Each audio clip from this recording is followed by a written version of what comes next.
ये है आप सभी बच्चों के लिए class 11th Hindi elective term 2 model set paper 1 का मैं आपको इस वीडियो में पूरा कंप्लीट सॉल्यूशन कराऊंगा। और साथ ही साथ देखिए आप सभी बच्चों के लिए जो भी इंपॉर्टेंट सवाल है वो मैं टिक करवाते चलूंगा, ताकि देखिए आप सभी बच्चों के एग्जामिनेशन पहले सारा का सारा जो सिलेबस टर्म 2 का है वो कंप्लीट भी हो जाएगा और आप लोग का इंपॉर्टेंट क्वेश्चन आपको याद भी हो जाएगा। तो अगर आप सभी बच्चों को ये वीडियो पसंद आए तो वीडियो को लाइक करिएगा, चैनल पर न्यू आया तो चैनल को सब्सक्राइब करिएगा, साथ में बेल आइकन पर ऑल पे क्लिक कर लीजिएगा, ताकि जब भी हमारा नेक्स्ट वीडियो आएगा तो सबसे पहले आपको नोटिफिकेशन मिल जाएगा। ठीक है, तो चलिए आज का वीडियो हम लोग शुरू करते हैं। देखिए सबसे पहले बच्चों कि आपको टोटल देखिए बच्चों कुछ सेक्शन के हिसाब से क्वेश्चन बांटे हुए, section A, section B, section C के हिसाब से क्वेश्चन बांट दिया गया। ठीक है, पहला जो क्वेश्चन है बच्चों खंड का, जिस सेक्शन नहीं कर सकते आप प्रतिबोध मतलब कि आपको गद्यांश दिया जाएगा और उसमें कुछ सवाल पूछे जाएंगे। देखिए यहाँ पर टोटल 3 सवालों का आपको जवाब देने हैं। आपको टोटल 3 सवाल पूछे, 3 सवाल का जवाब दीजिए, टोटल 6 मार्क्स मिल जाएगा। देखिए आपको गद्यांश जवाब पढ़ सकते हैं। कमजोर शब्द दो शब्दों मिल से बना है, कम जोड़ जोड़, यानी जिस वर्ग में सदस्यों से जोड़ कम है वो वर्ग कमजोर माना जाता है। ठीक है, इस तरह ये पूरा गद्यांश दिया हुआ है। आप लोग अगर स्क्रीनशॉट लेना चाहे तो इसका गद्यांश स्क्रीनशॉट लेके ट्राई कर सकते हैं घर में खुद सॉल्व करने का। ठीक है, देखिए ठीक है। अब देखिए अथवा आप एक पद्यांश भी आपको दिया, अगर आपको वो नहीं बनता तो आप इसको बना सकते हैं, इसमें कोई दिक्कत नहीं है। ये थोड़ा सा बड़ा है, आप जो भी बच्चे स्क्रीनशॉट लेके रख लीजिएगा। ठीक है, तो ये रहा मेरा गद्यांश और ये रहा पद्यांश। ठीक है, अब हम लोग आते हैं सीधा सीधे देखिए आंसर पे आते हैं। ठीक है, चलिए गद्यांश का और पद्यांश का मैं आपको आंसर बताता हूँ। तो ये रहा हमारा गद्यांश का। देखिए आप लोग आंसर क्वेश्चन नंबर 1 का आपको आंसर यहाँ मिल जाएगा, का नंबर, ख नंबर, ग नंबर, यानी जो आपका गद्यांश सेक्शन था वो उसमें का नंबर का आंसर है कि किसी वर्ग के ऊपर उठने में विद्योपार्जन एवं पूंजी की जो भूमिका होती है वो सर्वोपरि होती है।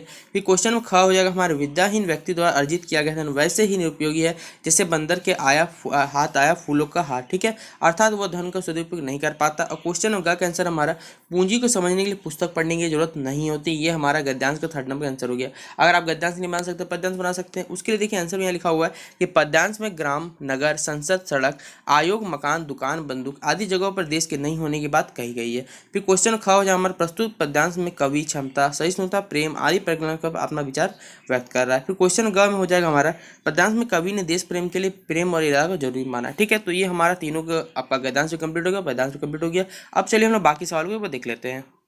देखिए अगला है हमारा खंड ख है, जिसमें अभिव्यक्ति और माध्यम है। ठीक है, जिनमें देखिए आपको मोस्टली ऐसे दिया जाएगा, पत्र दिया, यही सब दिया जाता है मोस्टली। ठीक है, जिसमें देखिए आपको बोला हुआ टोटल 4 सवाल दिए गए, 4 में किन्हीं 2 का आपको जवाब देना, एक वो बना लिए तो 5 नंबर, 2 बनाए 10 नंबर मिल जाएगा। ठीक है, जिसमें पहला है कि भारतीय किसान अथवा नारी शिक्षा पर आपको क्या क्या निबंध लिखना। और याद है कि जब भी हिंदी में निबंध लिखिए मोस्टली ट्राई करिए 150 वर्ड से ऊपर लिखेगा। ठीक है, क्योंकि बहुत समय होता है, मोस्टली हिंदी में देखिए आप बच्चे आराम से लिख सकते हैं, मेरे हिसाब से मेरा मानना है। ठीक है, अगला सवाल हमारा अपने विद्यालय के प्रधानाचार्य को पत्र लिखिए जिसमें अपने विद्यालय को खेल संबंधी सभी कठिनाइयों से उन्हें परिचित कराते हुए उन्हें दूर करने के उपाय का क्या करना, वर्णन करना। ये क्वेश्चन में हो गया हमारा। फिर क्वेश्चन में ग हमारा अपने गली मोहल्ले की नालियों की समुचित सफाई के लिए नगर पालिका के अध्यक्ष को क्या करना है, पत्र लिखना है। फिर अगला सवाल देखिए हमारा पत्रकारिता किसे कहा था, पत्रकारिता के प्रकारों को हमें लिखना है। यहाँ टोटल 4 सवाल बोले गए, 4 में आपको किन्हीं 2 का जवाब दे दीजिएगा, आपका काम हो जाएगा। तो देखिए भारतीय किसान आपको क्या करिएगा, देखिए एक बात याद रखिएगा, पॉइंट वाइज लिखिएगा। पॉइंट वाइज लिखिएगा तो हमेशा ऐसे जब भी लिखाता है, आजकल याद रखिएगा पॉइंट वाइज सिस्टम लिखाता है, ऐसे पॉइंट बनाइएगा, जल्दी बहुत अच्छा लगेगा। ठीक है, जैसे पहला है कि गांधी जी का कथन था कि भारत का जो हृदय है वो कहाँ बसता है, गाँव में। गाँव में ही सेवा और परिश्रम के अवतार किसान बसते, ये किसान ही नगर वासियों का अन्नदाता है, सृष्टि पालक। तो यहाँ से यहाँ एक जरूर लिखिएगा। फिर हमारे भारतीय किसान के बारे में बोला हुआ है, तो याद रखिएगा आप सरल जीवन में थोड़ा सा लिख दीजिएगा कि भारतीय किसान का जीवन बड़ा सहज सरल होता है, उसमें किसी प्रकार की कृत्रिमता नहीं होती, वो अपने जीवन की आवश्यकता को सीमित रखता है, सुख रूखा सूखा भोजन करके ही वो स्वर्गीय सुख का अनुभव करता है। तो यहाँ तक इसका जवाब हो जाएगा। ठीक है, अगला हमारा आंसर हो जाए यहाँ से परिश्रमी में कि भारत का किसान बहुत परिश्रमी होता है, वह गर्मी, सर्दी तथा वर्षा की परवाह किए बिना अपने कार्यों में जुटा रहता है। जेठ की दोपहरिया, वर्षा ऋतु की उमड़ती धुमड़ती काली मेघ मालाएं तथा शीत ऋतु की हाड़ कंपा देने वायु भी अपने कर्तव्य से रोक नहीं पाती। भारतीय किसान का जीवन जो होता है कठोर तथा कष्टपूर्ण होता है। ठीक है, अब देखिए यहाँ पर आप लोग एक अभाव लिख दीजिएगा। ठीक है, दुर्व्यवस्था को छोड़ सकते हैं, अभाव में ये जो पूरा टर्म है वो पूरा लिख दीजिएगा। ठीक है, ये अभाव वाला जितना सेक्शन में टिक करवा ये लिख दीजिएगा, दुर्व्यवस्था को छोड़ दीजिएगा, कोई दिक्कत नहीं। लेकिन ये निष्कर्ष जरूर लिखिएगा कि देश की उन्नति किसान के विकासों से जुड़ी हुई, किसान ही इस देश की आत्मा है, अतः उसके उत्थान के लिए हर संभव प्रयत्न करना चाहिए। किसानों के महत्व को जानते हुए लाल बहादुर शास्त्री ने नारा दिया था कि जय जवान जय किसान। जवान देश की सीमाओं को सुरक्षित करता है, तो किसान उस सीमा के भीतर बसते जो भी लोग हैं उनको समृद्ध करता है। ठीक है, तो ये इसका आंसर हो जाएगा। तो ये हो गया हमारा पूरा ऊपर एसी कंप्लीट हो गया। अब नारी शिक्षा, देखिए नारी शिक्षा पे आप लोग खुद से भी लिख सकते हैं क्योंकि आप लोग मोस्टली ट्राई कर सकते हैं। तो देखिए यहाँ पर पढ़ लीजिए हिंदी में क्या बोला, बाकी आप लोग खुद होशियार है, खुद भी लिख लीजिएगा क्या बोला जाता है क्या नहीं। देखिए यहाँ लिखा हुआ है कि कभी जगत गुरु कहलाने वाले भारत आज शिक्षा क्षेत्र में काफ़ी पिछड़ गया। निरक्षरता का प्रतिशत विश्व में सबसे अधिक भारत में है। नारी शिक्षा की स्थिति तो और भी क्या खराब है। प्राचीन काल में, देखिए सीधा बात है, आप लोग यहाँ इस पॉइंट को छोड़िए, यहाँ से आइएगा, ठीक है, कि स्त्री और पुरुष समाज रूपी रथ के दो पहियों के समान है, दोनों को समान रूप से शिक्षित होना चाहिए। लेकिन कुछ पुंगापंथी लोग इनके खिलाफ है। आज क्या है, वो लोग उन्हें पुरुषों के समकक्ष नहीं आने देना चाहते। ऐसा करते समय ये भूल जाती नारियां ही माँ बनकर बच्चों को पालती है। बच्चों की प्रथम गुरु माँ होती है। माँ उसे देवतुल्य बना सकती है और दाना भी बना सकती है। ये पॉइंट जरूर लिखिएगा, यहाँ से आता मैं आपको बता देता हूँ, ठीक है। अगला आप लोग लिख दीजिएगा यहाँ से, नारी शिक्षा के मत को नहीं मानने वाले ये भूल जाते एक पुरुष को शिक्षित करने में केवल एक व्यक्ति शिक्षित होता है, किंतु एक स्त्री को शिक्षित करने से पूरा परिवार शिक्षित बन जाता है। अरस्तु ने भी कहा था कि नारी की उन्नति या अवनति पर राष्ट्र की उन्नति या अवनति निर्भर करती है। तो यहाँ तक जरूर पॉइंट को लिखिएगा। अब याद रखिएगा, यहाँ से लिखिएगा, ठीक है, यहाँ से यहाँ तक लिख लीजिएगा, ठीक है, कि आज भारत में नारी स्थिति संतोषजनक नहीं किंतु आशाजनक। अवश्य सरकार और समाज के प्रथम नारी शिक्षा को प्रोत्साहन दिया जा रहा। अब लगभग हर क्षेत्र में लड़कियां लड़कों से टक्कर ले रही है। अब आज नारी शिक्षा की आवश्यकता सभी महसूस करते हैं, वह एक सुलभ लक्षण है, ठीक है। तो यहाँ तक लिख लीजिएगा। फिर क्वेश्चन ख में हमें देखिए बोला हुआ था कि हमें क्या लिखना था, एक ऐसे लिखना था प्रधानाचार्य को, ताकि जो भी आपके स्कूल में या फिर कॉलेज में जो भी क्रिकेट का, देखिए क्रिकेट या खेल कूद का जो भी महत्व कम हो उसे बढ़ाया जा सके। इसलिए यहाँ लिखा हुआ, देखिए आप पढ़ सकते हैं की सेवा में प्रधानाचार्य महोदय राजकीय उच्च विद्यालय गोविंदपुर धनबाद। श्रीमान लिख दीजिए, जी लिखने को जरूरत है। श्रीमान सविनय निवेदन यह है कि अगले ही मास अपने विद्यालय बोर्ड की खेल कूद प्रतियोगिता आयोजित होने वाली। इस बार अधिक वर्षों के कारण हमारे क्रीड़ा स्थल की हालत बुरी हो गई है, किसी भी खेल की समुचित तैयारी नहीं हो पाई।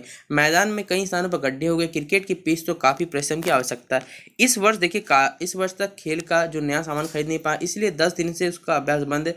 पिछले वर्ष भी अभ्यास कमी के कारण हमारी टीम प्रासोइन हार गई थी। आपसे आग्रह है कि किसी खेल के सामान और मैदान की समुची व्यवस्था करें ताकि हम बेहतर खेल का क्या कर सके, प्रदर्शन कर सके।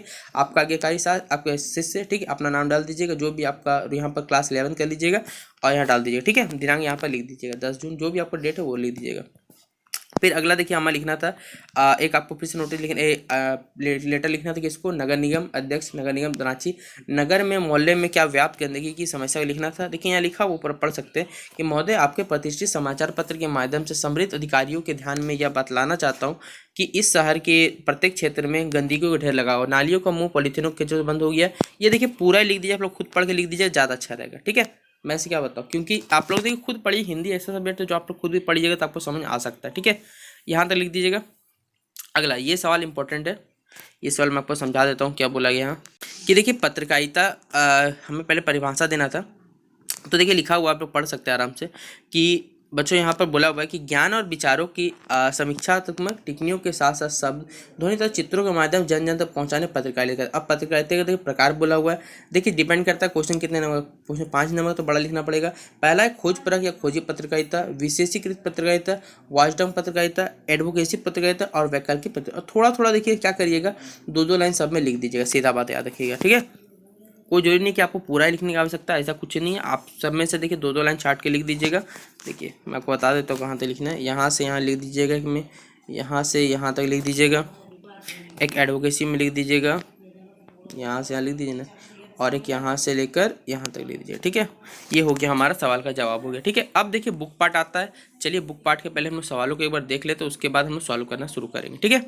देखिए ये हमारा देखिए पाठ्य पुस्तक से आपको दिया हुआ सवाल कि क्या चाहती है कि बाबूजी देवता के समान है, बहुत पागल है, नेह सरसावन में मैं बरसावन में, सावली में झूलीबू सुहाना लगता है। इस कथन का क्या करना, व्याख्या करना है सब प्रश्न का, ठीक है। और क्वेश्चन नंबर हमारा यहाँ पर देखिए यहाँ पर 2 क्वेश्चन जुड़े हुए हैं।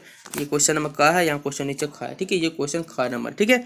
ये सवाल हमें बनाना है, ठीक है। फिर अगला हमारा कि निम्नलिखित में से किन्हीं, देखिए 3 सवाल दिए हुए। एक हामिद का चैप्टर का है कि चिमटा देखकर अमीना क्या बोली क्या सुनी, दोपहर का भोजन शीर्षक की सार्थकता स्पष्ट करिए, और मेरी कंपनी नई नहीं है सनातन है ऐसा क्यों कहा गया है। और फिर देखिए नीचे भी आपको टोटल बच्चों को 3 सवाल दिए गए, 3 में से क्या करना, किन्हीं 2 का आपको जवाब देना है कि साधु कौन रहा है, जाय कबीर ने किस बात पर आश्चर्य प्रकट किया, और प्रेम में हार की जीत की निशानी बन जाती, इस भाव को किस उदाहरण के द्वारा पुष्ट किया गया, और फिर नींद उचड़ जाती शीर्षक कविता में कविता किस प्रकार अंधकार की चर्चा की गई।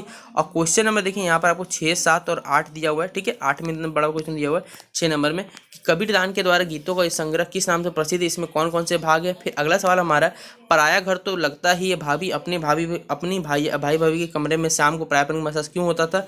और इसके बदले अगर ये नहीं आता, अब ये लिख सकते दुकान पर बैठे बैठे मकबूल के भीतर कलाकार उसके किन किन क्रियाकलापों से अभिव्यक्त होता है। अब क्वेश्चन नंबर देखिए, यहाँ 12 में आपको 8 नंबर बोला हुआ है कि मोहन राकेश से जिस परिवार से कल्पना की उसकी विशेषता बताइए, या फिर आपको इस बात से कैसे लग सकता है लेखक मकबूल फिदा हुसैन को अपने दादा से विशेष लगाव रहा। तो इतना सारा सवाल का जवाब हम देखिए एक एक करते चले बताते चलता हूँ, ठीक है। देखिए यहाँ से आपका बुक पार्ट शुरू होता है। देखिए ये हमारा क्वेश्चन नंबर 3 है बच्चों। क नंबर का आंसर लिखा हुआ पढ़ सकते हैं कि प्रस्तुत कथन जो हमारे पाठ्य पुस्तक अंतरा से संकलित दोपहर का भोजन शीर्षक कहानी से लिखा है। इस कहानी के रचनाकार जो है अमरकांत जी है। मुंशी जी खाना खा रहे, सिद्धेश्वरी अपनी बातों से उन्हें शांति प्रदान कर रहा है। उन्हें मुंशी को बताया कि बड़का यानी जो बड़ा लड़का है आपको देवता के समान मानता है। मुंशी सिद्धेश्वरी की बात सुनकर आत्मसम्मान से ओतप्रोत हो गए। उनकी नज़र से उनका बड़का काफ़ी होशियार और विवेकित है। वे बार बार सुनना चाहते थे कि बड़का उन्हें देवता के समान भला मानता था। मुंशी जी बेटे के प्यार में बह गए, यहाँ तक कि बेटे को प्यार से पागल तक कह दिया, ठीक है। फिर क्वेश्चन नंबर ख जो हमारा था बच्चों, जिसमें आपको जवाब देना था, आप ठीक है, इसका आपको उल्लेख करना था कि प्रस्तुत पद्यांश जो है रीतिकालीन कवि पद्माकर रचित और हमारी पाठ्य पुस्तक अंतरा से संकलित कविता से ली गई। कवि इस पद्यांश द्वारा वर्षा ऋतु का क्या करा, मनमोहक चित्रण प्रस्तुत किया, ठीक है। फिर अगला नीचे आप पढ़िएगा कि कवि कहते हैं कि वर्षा ऋतु में भोरे बाग बगीचों में गुंजार करते रहते हैं। उनकी गुंजार से सुंदर मल्हार राग में प्रतीति होती है। इस ऋतु में नायिका को अपना प्रियतम सबसे प्रिय लगता है। वह चाहे रूठे मान करे तब भी प्राणों से प्यारा लगता है। चारों ओर मोर का घनघोर शोर है। बागों में नाचते हुए दृश्य हिंडोले की छवि को झूठा हुआ प्रतीत होता है। वर्षा ऋतु में मेघ जो बरसता रहता है, प्रेम भी क्या सरसता रहता है। यह ऋतु मन में क्या प्रेम भावना उत्पन्न करता है। यही कारण कि वर्षा ऋतु के सावन माह में झूला झूलना बहुत ही अच्छा लगता है। ऐसा है कि मानो मेघ के स्थान पर नहीं यानी प्रेम बरस रहा हो। तो ये हो जाता है, हमारा सवाल खत्म हो जाता है। फिर क्वेश्चन नंबर 4 जो हमारा हामिद के बारे में था, तो यहाँ से देखिए हामिद का सवाल का जवाब आप लिख लीजिएगा, पूरा इसे टिक कर लीजिएगा हामिद वाला आंसर, इसमें कोई छोटा नहीं किया जा सकता है। हाँ, ये मैं आपको सवाल छोटा कर, दोपहर का भोजन जो शीर्षक है वो किस चीज़ का प्रतीक है हमें बताना था। तो बेरोजगारी का प्रतीक है। सामान्यतः परिवार के सभी सदस्य मिल बैठकर दोपहर का भोजन करते हैं। भोजन करते समय उत्पन्न समस्याओं का निदान ढूंढा जाता है, ठीक है। परिवार की समृद्धि और शांति के लिए दोपहर का भोजन बहुत ही ज़्यादा महत्वपूर्ण ध्यान रखता है। प्रस्तुत कहानी में जो सभी सदस्य भावनात्मक और एक दूसरे से जुड़े हुए हैं, किंतु दोपहर का भोजन एक साथ नहीं किया जाता है। रोजागृह समाज में दोपहर का भोजन घर पर नहीं होता। प्रस्तुत कहानी के प्रमुख पात्र जो मुंशी है रामचंद्र मोहन, दोपहर का भोजन करने के लिए घर पहुंचे, लेकिन तीनों पुरुष पात्रों एक साथ मिलकर बातचीत करते नहीं गया है। जाना दुख को अधिक शोचनीय दशा में पाया जाता है। कहानी में पात्रों के बीच में कभी सहयोग स्नेह और समझौता किसी नहीं जाता। अतः अपने सबकी अपनी डफली अपनी राग का सिद्धांत पर लगाता है। अतः कहानी का शीर्षक दोपहर भोजन बिल्कुल सही शीर्षक है, ठीक है। अगला क्वेश्चन में ग आप लोग इसे पूरा लिख लीजिएगा, ठीक है। क्वेश्चन ग पूरा लिख लीजिएगा। फिर 5 का जो आंसर देखिए क नंबर, ये भी आप यहाँ से लिख लीजिएगा, ठीक है। पूरा लिख लीजिएगा, ख नंबर पूरा लिखिएगा। आपका 3 क्वेश्चन थे देखिए यहाँ पर, तो तीनों का आंसर मैं आपको बता देता कि इन 2 को आपको लिखना था। फिर क्वेश्चन नंबर 6 और 7 था हमारा। 6 का आंसर यहाँ पर है, 7 का आंसर यहाँ पर है, ठीक है। 7 का यहाँ से यहाँ लिख लीजिएगा। या फिर आपको 7 में 2 सवाल दिए हुए थे, 7 को देखिए टोटल 3 सवाल दिए। आप लोग किसी का भी आंसर आता है यहाँ से लिख सकते हैं, ठीक है। याद रखिए ये सारे के सारे बड़े सवाल आपको पूरा लिखना पड़ेगा, क्योंकि ये लॉन्ग आंसर है। एक क्वेश्चन में आपको 5 मार्क्स मिलने वाला है, तो टोटल आपको थोड़ी मेहनत करनी पड़ेगी। तो देखिए ये था पूरी आप सभी बच्चों के लिए क्लास 11th हिंदी इलेक्टिव का देखिए model set paper 1 complete solution. आशा करता हूँ कि आपको यह हमारा वीडियो पसंद आया होगा। वीडियो पसंद आया तो देखिए वीडियो को लाइक जरूर करिएगा, और चैनल पर नहीं हुआ है तो इसको सब्सक्राइब करिएगा। और वीडियो कैसा लगा कमेंट सेक्शन में जरूर बताइए, आपका कमेंट हमारे लिए बहुत ही जरूरी है, ठीक है। तो कमेंट सेक्शन में अपना कमेंट देकर बताइए कि और भी आपको मॉडल सेट पेपर 2 चाहिए या नहीं चाहिए, कैसा सवाल चाहिए कैसा सवाल नहीं चाहिए, वो भी जरूर बताइएगा, ठीक है। तो चलिए मिलते हैं अपने नेक्स्ट